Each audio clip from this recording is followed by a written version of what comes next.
Assalamualaikum warahmatullahi wabarakatuh.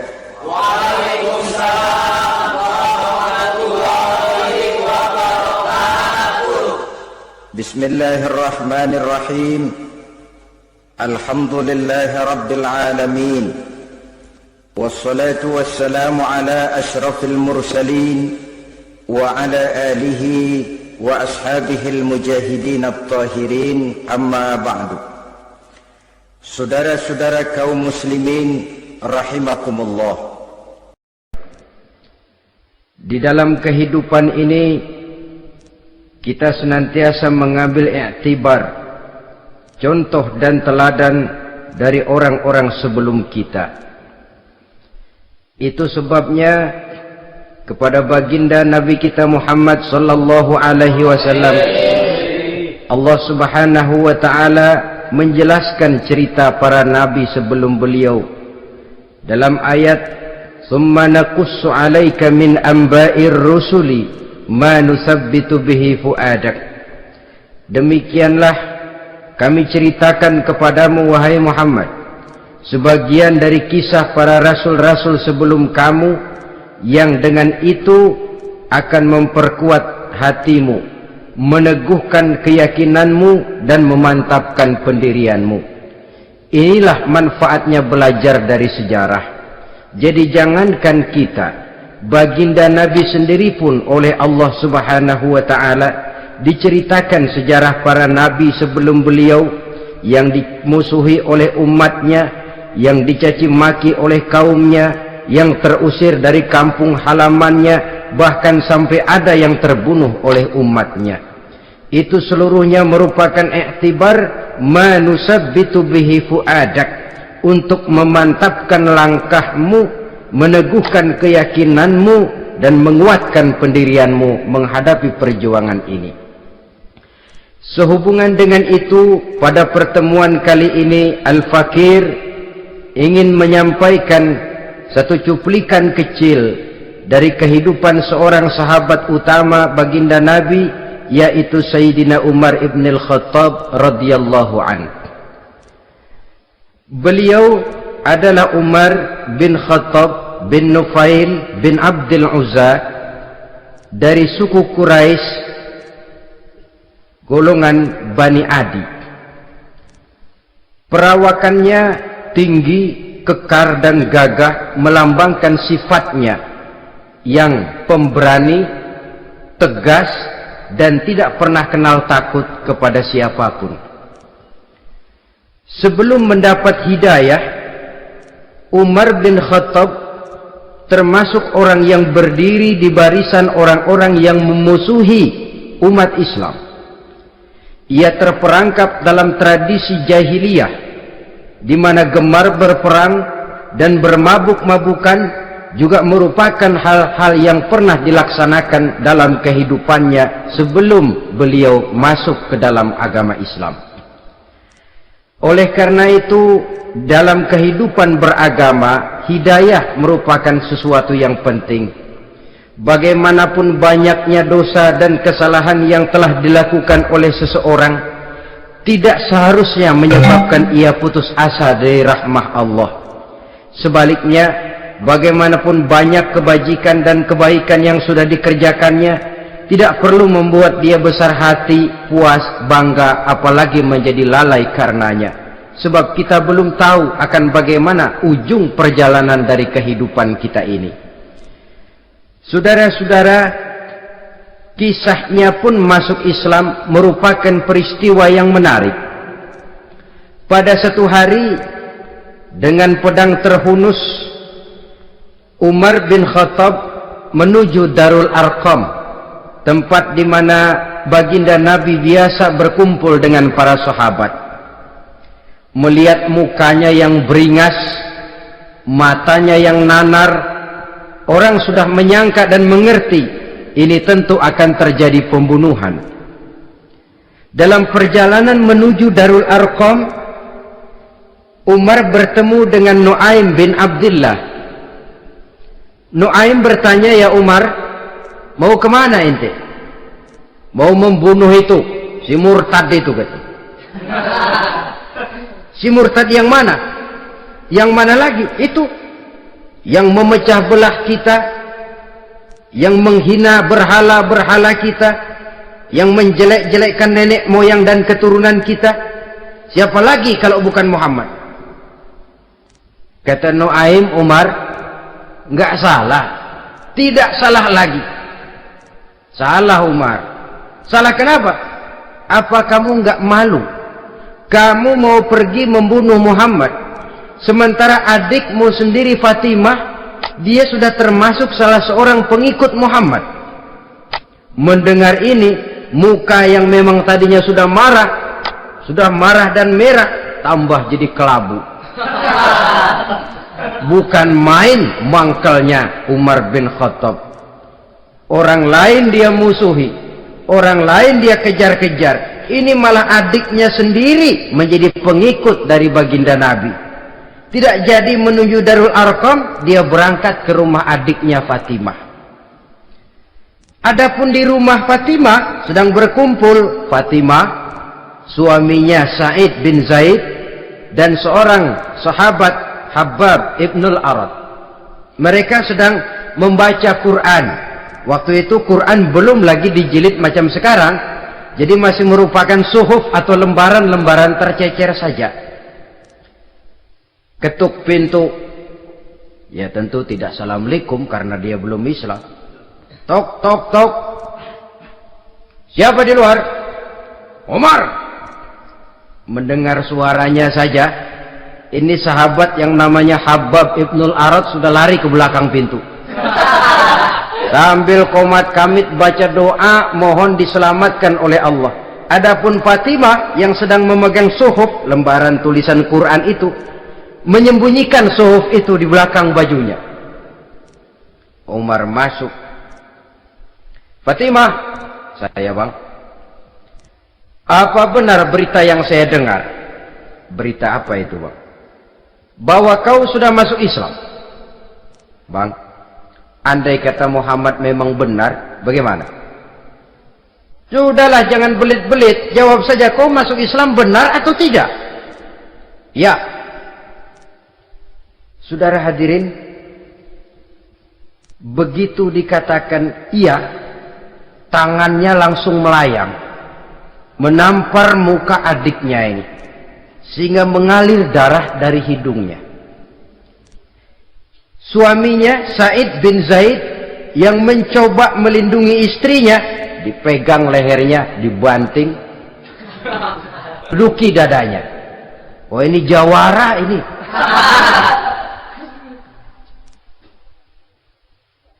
Namun pada saat sedemikian, suara kebenaran terpantul dari mulut Fatimah, adik dari Umar bin Khattab ini. Umar, apakah engkau memukul orang yang bersaksi bahwa tidak ada Tuhan melainkan Allah dan Muhammad Rasulullah? Apakah engkau menganiaya seseorang yang terpanggil untuk mengikuti kebenaran? Manusia macam apa engkau, Umar? Saudara, memang dia orang keras, tapi hatinya mudah menerima kebenaran. Sehingga mendengar kalimat adiknya ini tercenung dia sejenak, melongok, bengong kata anak sekarang. Ini kalau tidak karena keyakinan yang mantap, tidak mungkin orang ini, anak adik saya ini bicara macam begini. Umar, mengapa engkau memukul orang yang bersaksi bahwa tidak ada Tuhan melainkan Allah dan Muhammad Rasulullah? Mengapa engkau pukul orang yang mengikuti kebenaran, menerima hidayah dari Allah? Begitu yakin dan mantapnya, walaupun di tengah satu hal yang sangat menakutkan. Siapa yang tidak takut orang Quraisy berhadapan dengan Umar bin Khattab yang dikenal sebagai singa padang pasir pada waktu itu? Malahan dia termasuk salah seorang jagoan di tradisi masyarakat jahiliyah itu. Ada satu pasar yang namanya pasar Ukaz. Tiap tahun di pasar itu diadakan pesta. Pertama pertandingan syair. Jadi penyair waktu itu jadi kebanggaan. Syair-syair yang menang itu digantung di dinding Ka'bah. Jadi setiap suku akan bangga kalau mempunyai ahli syair yang hebat. Nah, lalu diadakan juga lah perlombaan balap kuda, memanah, termasuk gulat. Lah Umar ini tiap kali pertarungan mesti menang. Belum pernah ada yang berhasil mengalahkan dia. Jawara. Saudara-saudara, mendengar adiknya begitu mantap hatinya, apalagi ketika adiknya berkata begitu, suhuf, lembaran yang disembunyikan di belakang bajunya tersembul. Apa yang kau sembunyikan di balik bajumu itu? Suhuf. Apa suhuf itu? Lembaran Al-Quran. Coba saya lihat. Enggak boleh. Kenapa? Kamu kotor. Orang kotor tidak boleh megang Quran. Saya mau lihat. Enggak boleh. Kalau kamu mau lihat, mandi dulu. Diturutinya permintaan adiknya itu. Lalu diambilnya suhuf tadi. Dia baca. Kebetulan ayat yang dibacanya, ayat pertama dari surah Toha, yang berlanjut dengan ayat 14 pada surah yang sama. Dia baca, Bismillahirrahmanirrahim. Toha, ma anzalna ilaikal Qur'ana litashqa illa tazkiratan liman yakhsha. Toha, tidaklah aku turunkan Al-Quran ini untuk bikin sukar manusia, melainkan merupakan pengingat bagi orang-orang yang takut kepada Allah. Lalu pada ayat ke-14, Innani anallahu la ilaha illa ana fa'budni. Sesungguhnya akulah Allah, tidak ada Tuhan melainkan aku, maka hendaknya hanya kepadakulah kamu menyembah. Wa aqimis sholata li dzikri, dirikanlah salat untuk mengingat aku. Innas sa'ata atiyatun akadu ukhfiha litujza kullu nafsin ma tas'a. Sesungguhnya kiamat itu pasti akan datang, yang sengaja waktunya kami tidak beritahukan kepada kamu semua, untuk kami balas segala setiap orang tentang apa saja yang telah mereka lakukan dalam kehidupan di dunia ini. Setelah membaca ayat ini, gemetar tangannya. Ah, ini sih nggak main-main ini. Ini belum pernah saya baca ajaran semacam ini. Tidak patut orang yang mempunyai kitab suci semacam ini dimusuhi. Ini sesuatu yang benar, tergetar jiwanya. Hei, Fatimah, Muhammad di mana Muhammad? Saya tidak akan memberitahu kepada kamu. Di mana? Saya tidak akan memberitahu. Lebih baik kau bunuh saya kalau memang maksudmu mau mencelakakan Muhammad. Sama sekali saya tidak akan mencelakakan dia, Fatimah. Kasih tahu saja, di mana dia?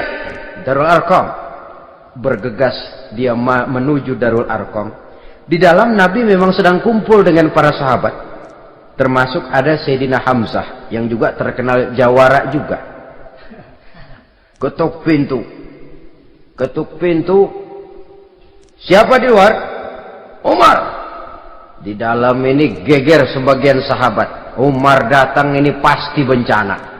Umar datang, wah, kalau istilah kampung, kerok dan urusan.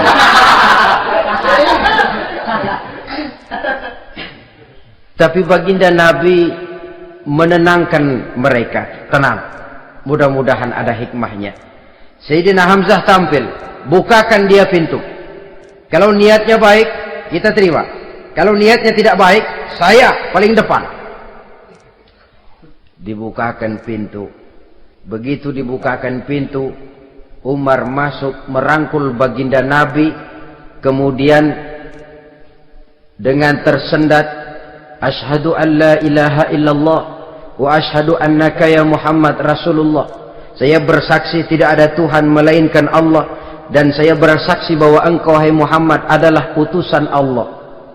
Sahabat takbir semua, Allahu Akbar, Allahu Akbar. Kegembiraan meliputi suasana ketika itu. Kenapa? Karena sebelumnya dikala Umar belum masuk Islam, dia merupakan ganjalan yang paling dikhawatirkan oleh umat Islam. Setelah dia masuk Islam, jelas merupakan satu keuntungan yang sangat besar. Dan dia tertarik kepada Islam bukan karena bujuk rayu orang, tidak karena diberikan harta, tidak karena diiming-iming oleh kedudukan tinggi. Tapi karena kebenaran, hidayah menembus hatinya melalui wasilah ayat dalam surah Thaha yang dibacanya melalui suhuf yang dipegang oleh adiknya tadi.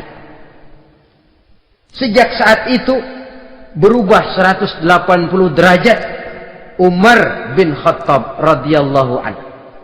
Tetapi tetap dengan sifatnya keras, tegas, dan tidak pernah kenal takut kepada siapapun. Cuma kalau sebelum Islam, dia kerasnya kepada Islam.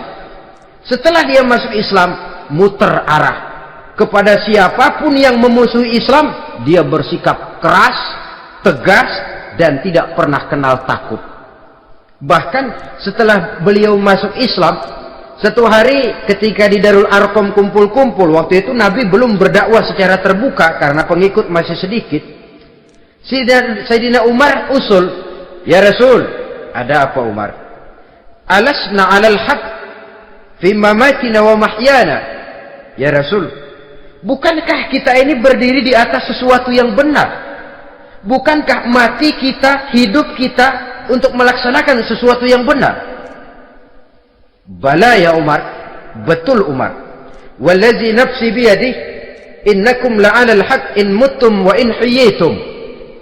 Demi Allah Umar, kata Nabi, sesungguhnya kamu dan kita semua berdiri di atas kebenaran, hidup ataupun mati. Setelah mendapat jawaban begini, Umar masuk kepada tujuan pembicaraannya. Izan ya Rasul, fafimal ihtifal. Kalau memang begitu ya Rasul, kalau memang kita yakin kita berdiri di atas kebenaran, kita hidup karena kebenaran, kita mati pun memperjuangkan kebenaran, fafimal ikhtifa. Kenapa mesti ngumpet-ngumpet? Kenapa harus sembunyi-sembunyi? Wallazi ba'asaka bil haq, demi Allah ya Rasul, la takhrujanna wa la nakhrujanna ma'ak. Tuhan harus keluar menyampaikan Islam ini secara terbuka, dan kami akan mendampingi Tuhan dengan segenap jiwa dan raga. Sekali masuk Islam gak tanggung-tanggung. Yang kayak begini ini yang kita perlukan sekarang ini. Begitu masuk Islam, nggak tanggung seluruhnya, jiwa dan raganya masuk Islam. Beliau yang pertama kali mengajukan ide, kenapa harus dakwah sembunyi ya Rasul? Wong kita berdiri di atas kebenaran, memperjuangkan sesuatu yang hak. Kalau kita mati, kita pun mati membela kebenaran. Kenapa mesti fafimal ikhtifa? Kenapa harus sembunyi-sembunyi? Mulai sekarang mari keluar ya Rasul, saya akan dampingi Tuhan, nyawa taruhannya. Saudara hadirin yang saya hormati, selalu dia tempat-tempat yang pernah dia melaksanakan maksiat sebelum dia Islam, selalu dia kunjungi sampai dia berkata, tidak ada tempat yang pernah saya melakukan kesalahan sebelum saya Islam yang harus saya tutupi dengan kebajikan setelah saya Islam sekarang ini. Bahkan ada satu riwayat menjelaskan beliau itu yang tinggi badannya, kekar perawakannya, gemetar orang ngadepin dia. Tapi beliau sendiri sangat mudah gemetar kalau sudah mendengar ayat-ayat Allah.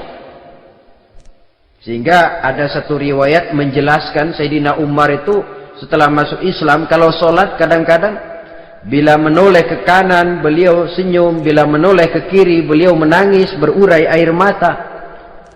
Ada orang bertanya, ya Umar, kenapa menengok ke kanan kau senyum, ke kiri kau menangis? Itulah kalau saya ingat jahilnya saya sebelum Islam. Adapun bila saya menoleh ke arah sebelah kanan saya tersenyum, teringat betapa dulu saya membuat berhala dari korma. Saya tumpuk-tumpuk, saya susun begitu.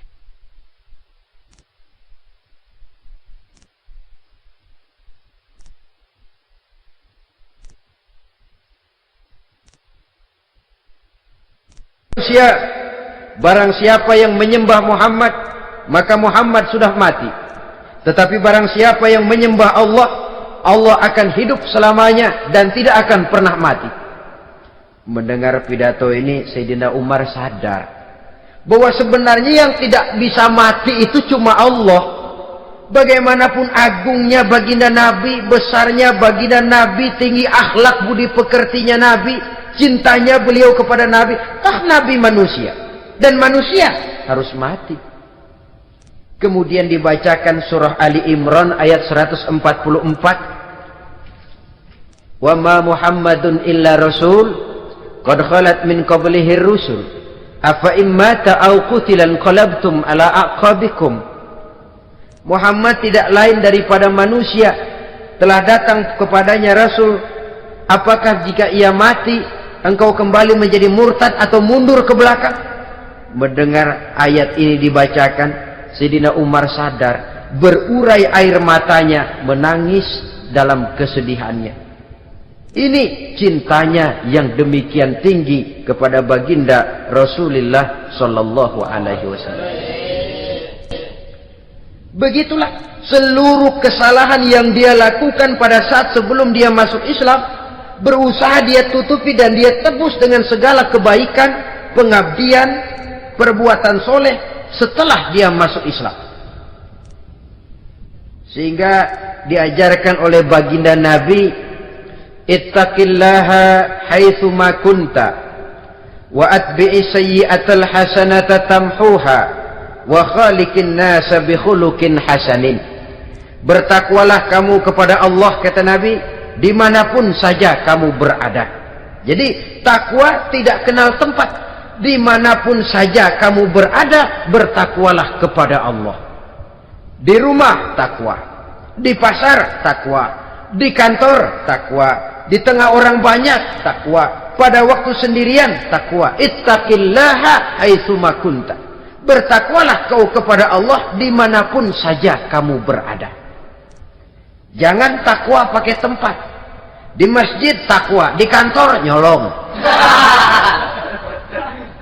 Itu tidak haitsu ma kunta yang diajarkan oleh Nabi. Dimanapun kamu berada, bertakwalah kepada Allah. Wa atbi'i sayyi'atal hasanah tamhuha. Dan iringi perbuatanmu yang salah dengan kebaikan. Jadi kalau satu saat terselip kita berbuat salah, cepat iringi dengan kebaikan, tamhuha, dengan harapan kebaikan yang kita kerjakan akan menutupi dosa yang terselip kita lakukan. Amin. Ngomongin orang, astagfirullahaladzim, banyak istighfar. Istighfarnya mudah-mudahan bisa nutupin dosa karena ngomongin orang. Tapi jangan lalu tambah sulam, ngomongin orang istighfar, terus ngomongin lagi istighfar lagi. Itu tentu tidak bisa dengan cara begitu. Barangkali terselip pernah mengambil harta orang tanpa alasan yang hak, imbangi dengan rajin sedekah misalnya. Barangkali pernah menyakiti hati orang, imbangi dengan perbuatan yang bisa menyenangkan hati orang lain. Itu namanya mengiringi perbuatan yang bersifat salah dengan kebajikan. Ini yang dilakukan oleh Sayyidina Umar. Setiap pelosok hampir dia datangi. Tempat-tempat di mana dia pernah melakukan kesalahan sebelum Islam, di sana dia tegakkan kebajikan dan kebaikan. Kegagahannya, keperkasaannya, keberaniannya sepenuhnya bulat-bulat sudah diwakafkan untuk kepentingan Islam. Saudara hadirin yang saya hormati, diperlukan orang-orang yang punya keberanian macam Sayyidina Umar. Berani karena panggilan hidayah, bukan berani babi. Babi berani juga babi, cuman nyeruduk. Artinya berani yang tanpa pertimbangan. Berani yang tanpa pertimbangan pada akhirnya akan menyulitkan kita sendiri. Beliau gagah, beliau berani, beliau punya kekuatan, beliau punya wewenang, dan itu dimanfaatkannya untuk menjadi backing baginda Nabi kita Muhammad sallallahu alaihi wasallam. La takhrujanna wa la nakhrujanna ma'ak ya Rasul. Ya Rasul, keluar, sampaikan dakwah secara terbuka. Saya akan mendampingi Tuhan. Jika ada yang ganggu Tuhan, saya paling depan. Backing yang mendampingi Rasul untuk menyampaikan risalah Islamiyah ini. Saudara hadirin yang saya hormati, wa khaliqin nasa bi khuluqin hasanin, kata Nabi, dan pergaulilah manusia dengan akhlak yang baik, karena dengan ini kau bisa mengambil hati orang. Dalam hadis lain katakan, innakum la tas'una an-nasa bi amwalikum walakin yas'uhum minkum bastul wajhi wa husnul khuluq. Kamu tidak akan bisa menyenangkan orang banyak dengan hartamu, tapi kamu bisa ambil hati mereka dengan budi pekerti yang luhur dan muka yang manis. Dengan harta belum tentu kita bisa menyenangkan semua orang, tapi budi pekerti yang luhur, muka yang manis, itu yang akan bisa membuat kau menyenangkan orang banyak.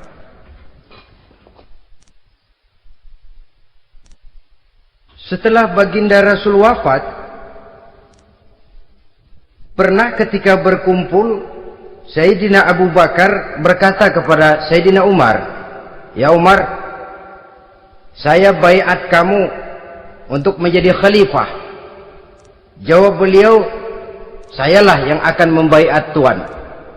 Tapi Anda lebih utama dari saya Umar. Keutamaan saya akan saya berikan kepada Tuan untuk mendukung kekhalifahan Tuan." Di sini kelihatan wataknya yang tidak ambisius. Gagah, berani, perkasa, tapi tahu diri. Enggak nyelonong. Tidak menggunakan kekuasaannya, kegagahannya untuk maksud yang sewenang-wenang. Oleh karena itu setelah Sayyidina Abu Bakar wafat, beliau dilantik menjadi khalifah, keluarlah pidatonya yang terkenal. Ayuhan nas, inni qad wullitu alaikum walastu bi khairikum. Hai manusia, aku telah dipilih menjadi pemimpin kamu, padahal aku bukanlah orang yang terbaik di antara kamu. Kalau tidaklah karena aku melihat keutamaan, keteguhan yang dapat melindungi kalian, berat rasanya aku memikul amanah ini.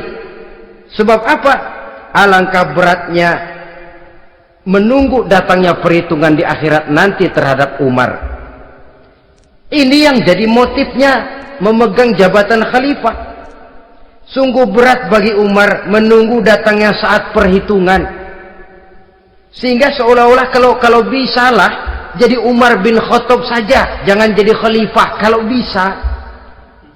Tapi moya umat sudah kadang memilih, sehingga benar kalau dalam satu hadis Nabi pernah mengajarkan jangan memberikan satu jabatan kepada orang yang memintanya. Sebab orang kalau sudah minta jabatan, apalagi pakai jilat-jilat, pakai upeti-upeti, tentu ada tendensinya. Ada batu di balik udang. Kalau udang di balik batu kan mungkin nggak kelihatan, tapi kalau batu di balik udang kelihatan betul itu. Ada maunya, ambisinya. Jangan memberikan satu jabatan kepada orang yang memintanya. Seakan di batinnya Sayyidina Umar menyesali, kenapa Umar nggak jadi Umar saja, kok mau jadi khalifah gitu. Alangkah berat perhitungan buat saya di akhirat nanti. Nah, setelah jadi khalifah, sebagai satu i'tibar, saya akan mencoba mengemukakan beberapa sifatnya yang menonjol untuk pelajaran buat kita semua. Pertama, sikapnya terhadap keluarganya setelah beliau menjadi khalifah. Kedudukan sebagai keluarga Umar bin Khattab bukan merupakan kedudukan istimewa. Itu ditanamkan betul kepada keluarganya. Jangan karena bapakmu khalifah, lalu mentang-mentang anak khalifah kau merasa dapat fasilitas, merasa bisa berbuat semau-maumu, kau harus punya tanggung jawab dan beban moral, memberikan contoh yang lebih baik kepada rakyat. Ini yang ditekankan kepada keluarganya. Kalau beliau mau mengeluarkan undang-undang, undang-undang itu lebih dahulu dibicarakan di tengah keluarganya, kumpul anak-anaknya, ini akan ada undang-undang begini. Siapa di antara kalian mau mentaati, persilakan, yang tidak pun persilakan. Tapi saya ingatkan, kalau ada dari keluarga Umar yang melanggar peraturan yang saya keluarkan ini, saya akan menghukumnya 2 kali lipat karena dia keluarga saya. Menghukumnya 2 kali lipat karena dia keluarga saya. Jadi bukan mentang-mentang anak babe lalu kebal hukum. Tidak. siapa yang diantara kalian melanggar peraturan ini, akan aku kenakan hukuman 2 kali lipat karena dia keluargaku. Nah, saudara hadirin yang saya hormati, lalu berwibawa, dijaga betul keluarganya. Suatu hari beliau datang ke rumah putranya Abdullah bin Umar. Ketika masuk, dilihatnya Abdullah bin Umar sedang makan daging. Makan daging, merah muka Umar. Mentang-mentang anak khalifah ya, mentang-mentang anak Amirul Mukminin ya, kamu makan daging. Lihat tuh, rakyat kita masih banyak yang kelaparan, makan daging, makan roti keras. Padahal itu halal, sesuatu yang diperoleh dengan usahanya sendiri. Tetapi begitu hati-hatinya Umar untuk menjaga pandangan orang. Keluarga khalifah merupakan beban moral sebab akan dijadikan contoh oleh rakyatnya. Mentang-mentang anak khalifah ya, makan daging.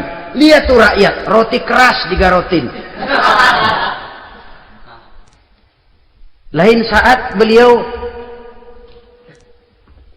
pergi ke satu pasar, di situ dilihat ada sapi gemuk-gemuk. Tempat lain sapinya kurus-kurus. Tanya, ini yang gemuk-gemuk sapi siapa? Sapi Abdullah bin Umar, sapi anaknya. Panggil Abdullah bin Umar, suruh sini. Datang anaknya. Abdullah bin Umar, bagaimana ceritanya sampai ini? Begini, Bapak. Dahulu itu dengan uang saya beli sapi kurus-kurus. Lalu saya rawat.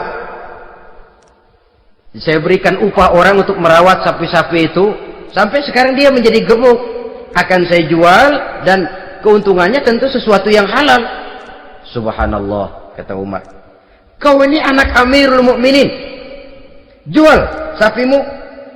Ambil modalnya, untungnya, masukkan baitul mal untuk urus kepentingan orang Islam. Dia nggak mau anaknya terlibat bisnis, dompleng kekuasaan ayahnya. Karena mentang-mentang anak khalifah lalu segala macam bisnis lancar. Orang takut karena apa? Anak babe. Ada lagi. Pada waktu pembagian harta ghanimah, putri beliau yang namanya Hafsah, ini adalah istri baginda Nabi, meminta bagian. Kaum kerabat ayah, ini kerabat khalifah, kitalah dulu kerabat. Kalau kau kerabatku, maka jatahmu nanti dari ayahmu. Harta ini masih lebih banyak dibutuhkan oleh orang-orang Islam. Nanti belakangan, kalau ada sisanya. Belakangan kalau ada sisanya. La haula wala quwata illa billah.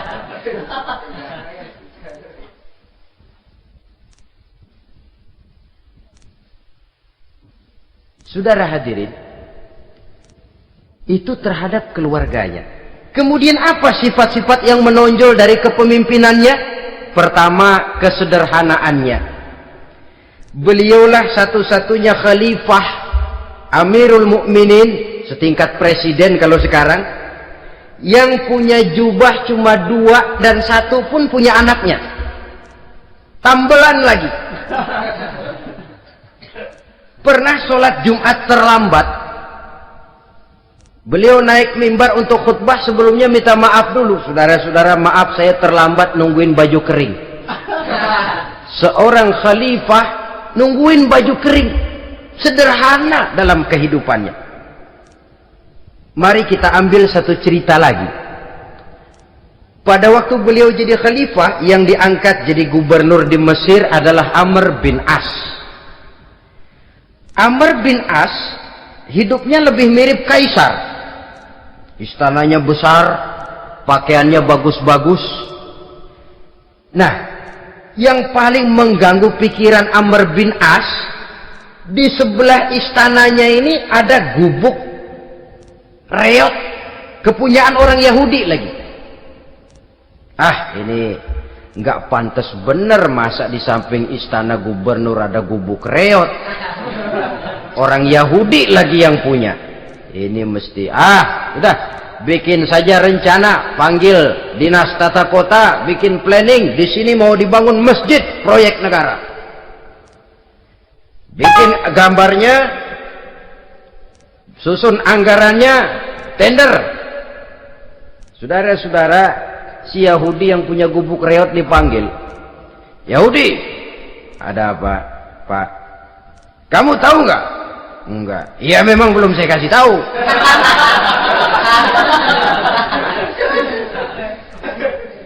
Ada apa, Pak? Itu kamu punya gubuk, tahu? Kena proyek. Proyek apa, Pak? Kami mau bangun masjid besar di situ, dan tidak sesuai ada gubuk reot di samping tempat gubernur. Jadi maksud Bapak, gubukmu, tanah-tanahnya mau saya bebaskan, saya beli. Enggak mau, Pak, saya enggak mau jual. Saya bayar 2 kali lipat, enggak mau. 3 kali lipat, 6 kali lipat juga enggak mau, Pak. Saya dari muda peres keringat banting tulang cuma segitu-gitunya, Pak, tempat saya tinggal. Gubuk reot sama tanahnya sedikit, makmur saya, Pak, cuma rumah sama sumur.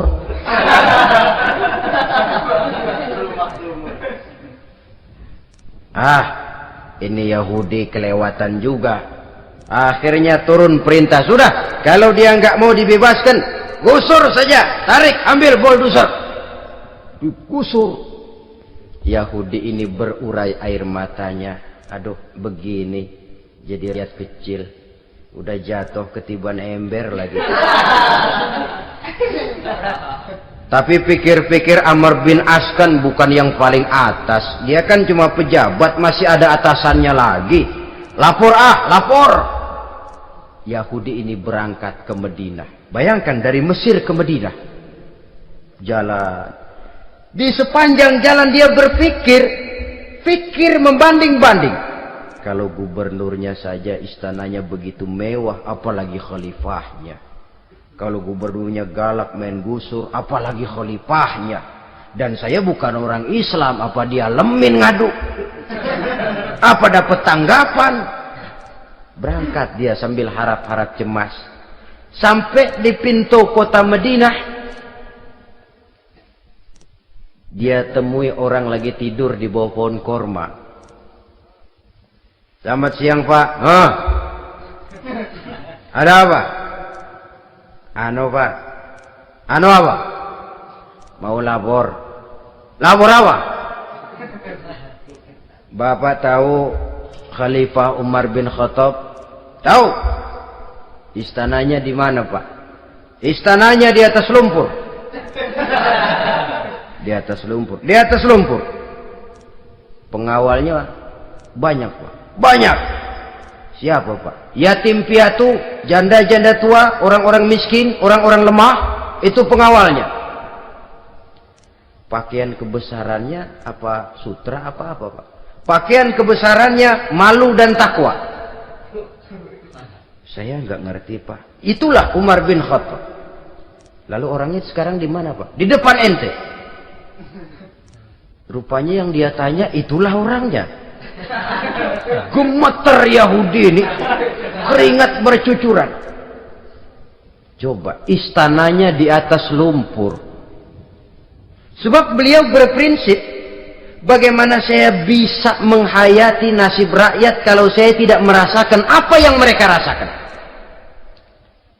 Bagaimana saya nggak bisa tahu sakitnya lapar kalau saya belum pernah kelaparan? Itu prinsipnya. Istananya di atas lumpur. Para pengawalnya yatim piatu, janda-janda tua, orang-orang miskin, orang-orang lemah dan tidak mampu. Dan pakaian kebesarannya malu dan takwa. Kamu dari mana? Dari Mesir, Pak. Ada apa? Mau laporan gubernur Bapak di Mesir yang namanya Amr bin As. Kenapa? Main gusur aja, Pak. Ceritanya? Iya, dia mau bangun masjid. Kebetulan di areal itu saya punya tanah sama gubuk segitu-gitunya. Saya nggak mau dibeli, digusur, Pak. Saya mau mencari keadilan. Begini. Kamu lihat tempat sampah itu. lihat. Di situ banyak tulang. Coba kamu ambil kemari satu, tulang unta, bawa sini. Bingung Yahudi. Pak, saya kemari mau cari keadilan. Kalau tulang mah di Mesir juga banyak, Pak. Sudahlah, pokoknya kau ambil saja tulang itu. Dicoker-coker, dapat, dikasih.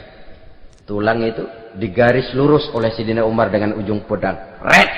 Nah, nih, kau bawa kepada Amr bin As. Makin bingung itu Yahudi. Suruh bawa tulang cuman digaris.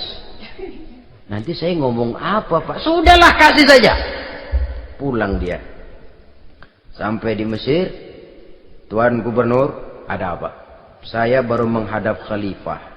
Kemudian beliau sampaikan ini, dikasih tulang. Amr bin As ngelihat tulang ada goresan lurus dengan ujung pedang, gemetar, badannya keluar keringat dingin, panggil kepala proyek, proyek batal, masjid nggak jadi didiriin, itu gubuk Yahudi diriin lagi.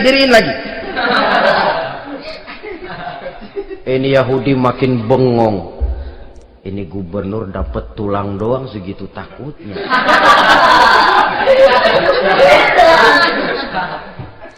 Ada apa sebenarnya Tuan Gubernur? Kamu tahu, ini nasihat pahit buat saya dari Amirul Mukminin Umar bin Khattab. Seolah-olah beliau bilang, "Hai Amr bin As, jangan mentang-mentang sedang berkuasa ya. Pada suatu saat kau akan jadi tulang-tulang kayak begini. Maka mumpung kamu masih hidup dan berkuasa, berlaku lurus dan adillah kamu seperti lurusnya garis di atas tulang ini. Red. Lurus, adil, jangan bengkok. Sebab kalau kamu bengkok, nanti aku yang luruskan pakai pedangku." Siapa yang nggak ngeper digituin? Sampai akhirnya apa? Kata si Yahudi, "Pak, kalau begitu Islam adil ya." Adil. Kalau gitu biarin dah, Pak. Tanah saya. Mau kamu jual? Bukan saya jual, Pak, saya kasih aja dah. Campur gubuk-gubuknya, ambil aja dah.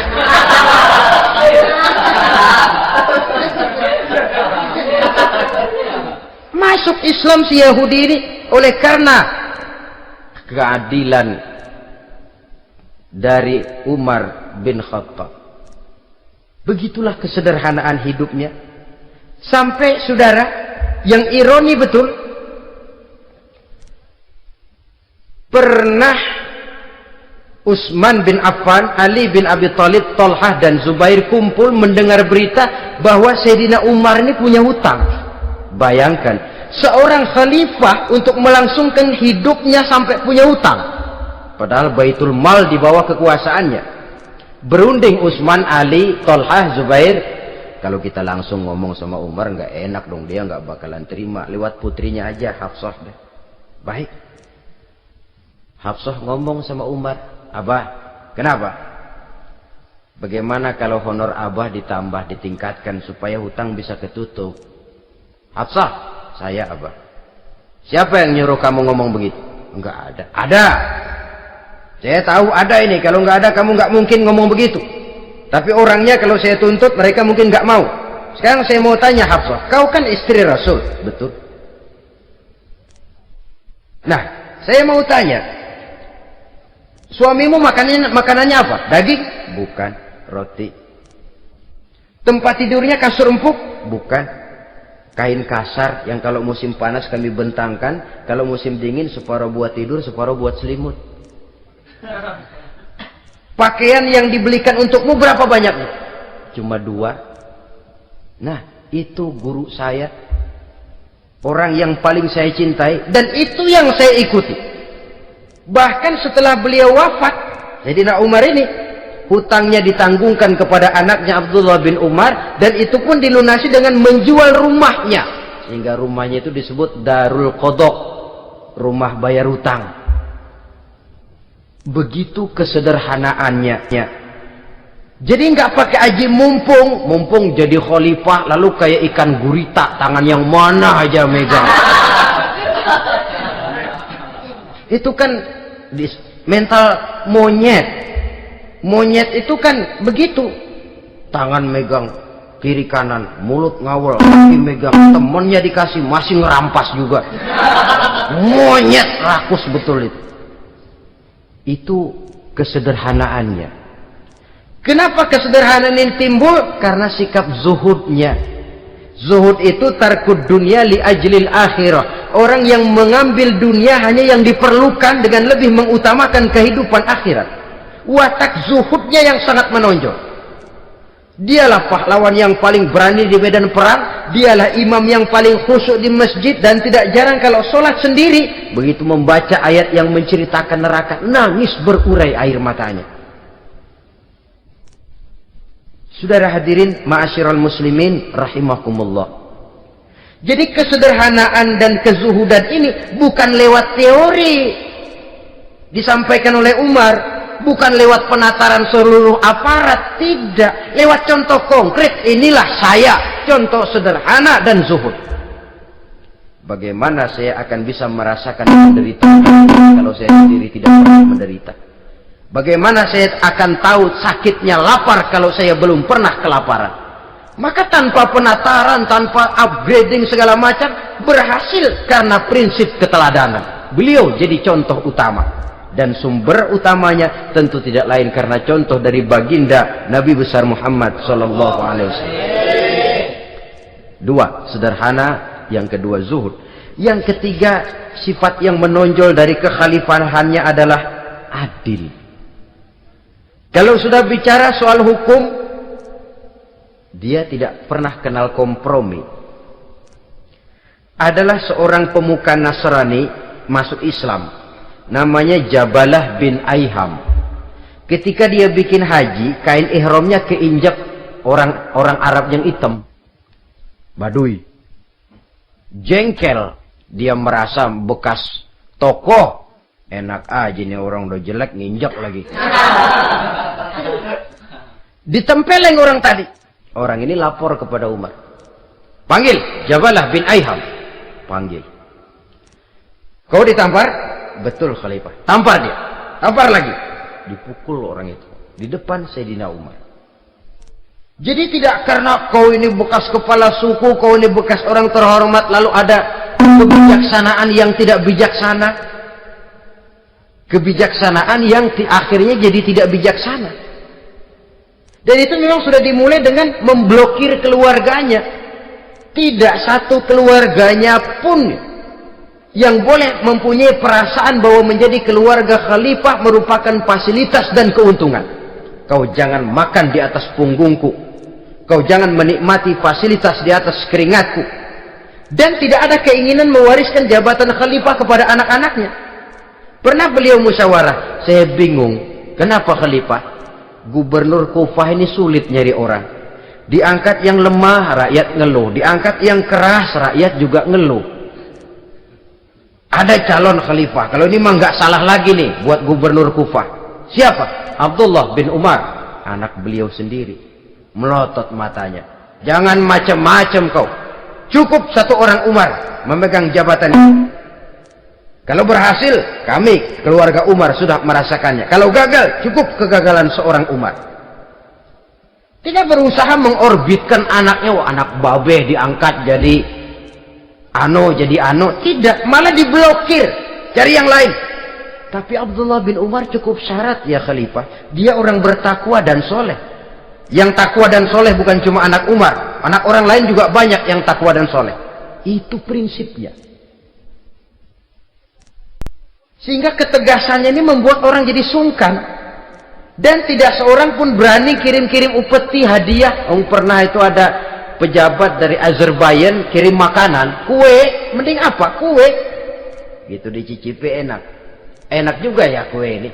Enak khalifah. Ini di sana apa makan rakyat biasa?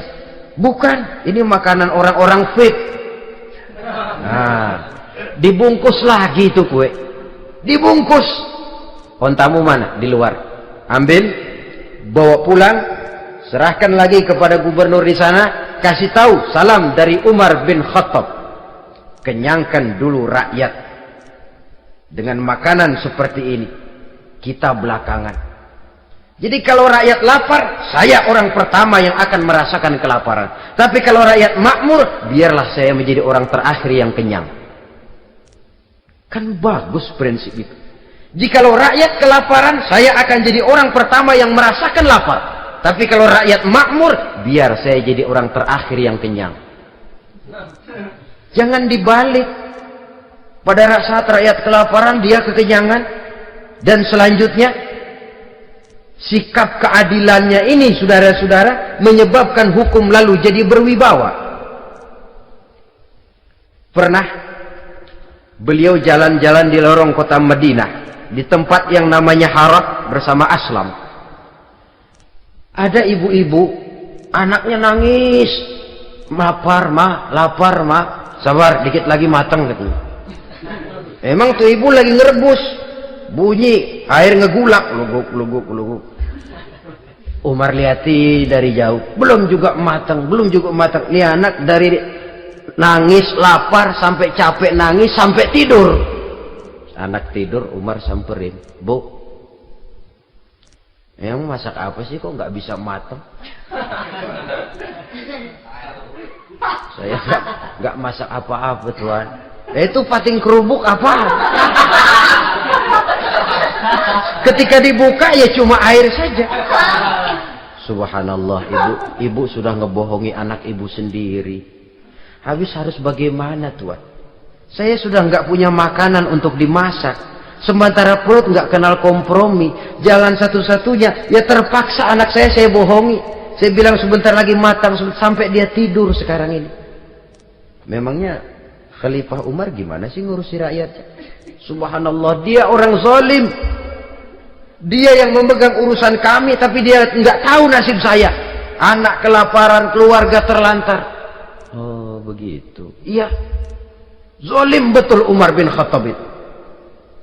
Kalau begitu ibu tunggu sebentar. Dia pulang bersama Aslam menuju Baitul Mal. Dia ambil tepung 1 karung, dipikul sendiri. Dipikul sendiri, kata Aslam, ya Khalifah biar saya yang bawa. Jangan. Kenapa Khalifah? Apa kau kira kau sanggup mikul dosa saya di akhirat nanti? Biar saya yang mikul sendiri. Dia bawa ke tempat tuh ibu-ibu. Dia masakin sendiri. Nah Bu, sudah matang, persilakan masak. Makan. Alhamdulillah Tuan. Tuhan Allah memberkahi Tuan. Tuan lebih baik dari Umar bin Khattab yang zalim itu. Memang sebenarnya Tuan siapa? Kata tuh ibu. Saya. Iya. Saya ya Umar bin Khattab yang ibu bilang zalim itu.